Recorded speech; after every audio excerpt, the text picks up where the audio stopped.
Pemirsa, BGN telah mengembalikan dana negara sebesar 311,2 miliar rupiah ke kas negara. Keputusan ini diambil setelah ditemukannya anomali pada rekening virtual account Satuan Pelayanan Pemenuhan Gizi dalam proses pemeriksaan internal.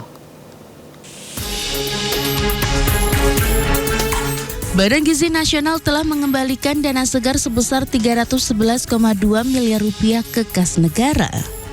Langkah ini diambil setelah pihak BGN menemukan anomali pada rekening virtual account Satuan Pelayanan Pemenuhan Gizi atau SPPG dalam proses pemeriksaan internal. Kepala Badan Gizi Nasional Sudaryono mengatakan bahwa pemeriksaan dilakukan terhadap ribuan rekening virtual account milik dapur SPPG yang hasilnya ditemukan 414 SPPG yang rekeningnya bermasalah, mulai dari rekening ganda, rekening untuk dapur yang belum beroperasi, hingga rekening untuk dapur yang tidak ada. Serapan di BGN-nya tinggi sehingga supaya ada dicek itu kira-kira serapan tinggi itu adalah sama dengan prestasi yang baik dari sebuah lembaga. Itu kami sedang mendalami ini ya. Dan manakala ada indikasi mens rea, ada indikasi niat jahat untuk nyuri, ngentrit atau nyolong tadi, maka ini kita serahkan kepada penegak hukum. Kemudian terkait bahan subsidi, ya kita kirim surat edaran dan clear ya di peraturan, sebetulnya di yang lalu-lalu juga sudah dikasih tahu. Maka ada kemungkinan kita sedang ingin menginvestigasi dapur-dapur yang menggunakan bahan subsidi tadi, selisihnya dikembalikan ke kas negara. Selain mengembalikan dana, BGN juga menyerahkan temuan tersebut kepada aparat penegak hukum untuk didalami. Sudaryono menambahkan pihaknya ingin memastikan apakah terdapat unsur mensri atau niat jahat dalam kasus tersebut seperti upaya mencuri, melakukan korupsi, atau menilap dana negara.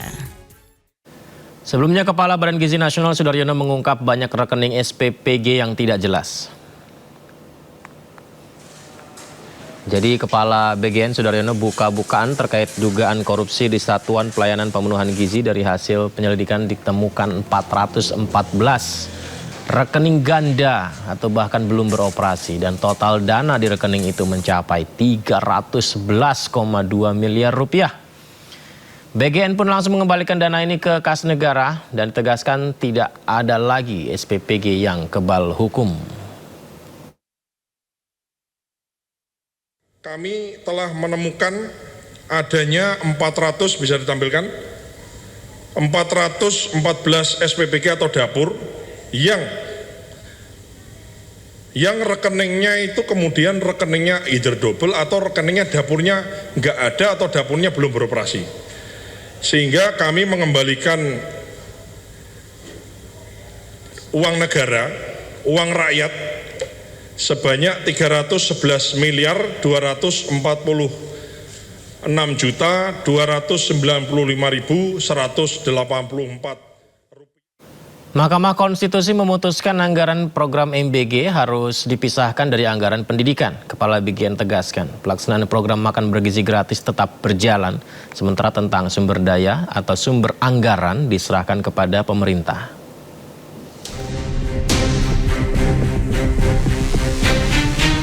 Mahkamah Konstitusi tegaskan makan bergizi gratis bukan bagian dari komponen utama biaya operasional penyelenggaraan pendidikan. Pemerintah mengalokasikan anggaran pendidikan 769,1 triliun rupiah atau sekitar 20% APBN di 2025, dan dari jumlah tersebut 223,6 triliun rupiah dialokasikan untuk program MBG bagi peserta didik. Menteri Sekretaris Negara Prasetyo Hadi mengatakan pihak Istana Kepresidenan akan mempelajari lebih dulu putusan MK terkait pemisahan anggaran program MBG dari anggaran pendidikan dalam APBN. Kami juga sudah mendapatkan informasi bahwa MK mengambil sebuah putusan, tapi memang yang pertama karena kami posisi sedang di luar kota secara resmi, kami belum menerima salinan keputusan tersebut, dan tentu saja karena apapun keputusan MK tentu kita hormati, nanti akan kita pelajari karena bagaimanapun kalau berkenaan dengan masalah anggaran, tentu kita tidak berdiri sendirian karena anggaran itu kan kita susun juga bersama-sama dengan teman-teman kita di DPR. Jadi mohon waktu. Badan Gizi Nasional atau BGN menyatakan pelaksanaan program makan bergizi gratis atau MBG tetap berjalan di tengah putusan Mahkamah Konstitusi yang mewajibkan pemisahan anggaran pendidikan dan MBG. Kepala BGN menegaskan lembaganya tidak berwenang menentukan sumber anggaran karena merupakan kewenangan pemerintah. Itu pasnya ditanyakan ke Pak Purbaya ya saya kira. Karena kami ini kan mau anggaran nyantol di mana kan kita menjalankan anggaran itu kan gitu. Sebelumnya Mahkamah Konstitusi memutuskan mengabulkan sebagian gugatan uji materi program makan bergizi gratis yang diajukan Yayasan Taman Belajar Nusantara bersama 6 pemohon lainnya. Dalam putusannya, MK memerintahkan anggaran program makan bergizi gratis harus dipisahkan dari anggaran pendidikan paling lambat di APBN 2028. Dari Jakarta, Tim Liputan iNews melaporkan. Sidang lanjutan pra-peradilan Roy Suryo Jilid 3 terkait kasus tudingan ijazah Joko Widodo kembali digelar di Pengadilan Negeri Jakarta Selatan. Sidang beragendakan penyerahan bukti dan mendengarkan keterangan ahli dari pihak termohon.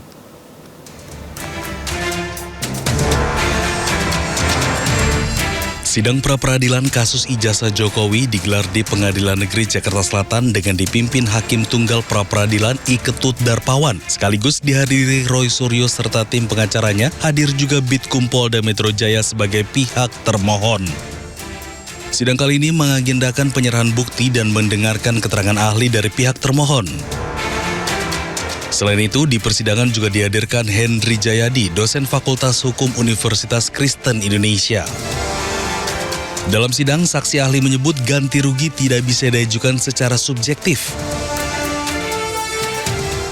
Jadi memang dalam hukum acara pidana, Undang-Undang 20 tahun 2025 tentang KUHP itu, salah satu syarat untuk diajukannya pra-peradilan yang berkaitan dengan gugatan atau tuntutan ganti kerugian, tuntutan saya katakan, itu dasarnya di 173 ayat 1. Nah, salah satunya adalah apakah si tersangka, terdakwa atau terpidana ini gitu kan dirugikan atas perbuatan hukum berupa penahanan atau penangkapan yang tidak sah berdasarkan undang-undang. Yang kedua, berdasarkan personalnya, artinya orangnya bukan dia. Yang ketiga, berdasarkan hukum. Jadi itu yang menjadi alasan sebetulnya secara normatif tentang ganti kerugian itu. Nah, tentang nominalnya itu mengacu ke PP 92 tahun 2015. Jadi itu yang harusnya yang memang yang terjadi pembahasan lah, saya tidak menyatakan perdebatan, pembahasan dalam persidangan tadi. Pak Refli, kata juga Pak Ristan dan juga Pak Gafur, sebenarnya keterangan yang disampaikan oleh beliau itu, meskipun itu saya terus terang ya, karena saya beberapa kali juga menjadi ahli, itu tidak boleh hanya menggunakan asumsi atau ini pendapat saya dan silahkan kalau itu ditentang. Sebaiknya dia benar-benar netral gitu. Tapi kalau kita benar-benar menggunakan pendapat dia, sebenarnya kita sangat diuntungkan. Karena pertama, ya, dia mengatakan salah dia sebenarnya. Tadi teman-teman mungkin nggak sampai melihat karena saya ngikuti betul ya. Dia mengatakan minimal itu ketika dia mengucapkan pertama kali sesuai dengan aturan, dia bilang minimal 50 juta, maksimal 100 juta. Salah. Ya, itu ada rekamannya, silakan dilihat. Ya, minimal harusnya 500.000. Ya, kalau minimal 50 juta berarti kita dapat minimalnya 50 juta kalau menurut ahli tadi.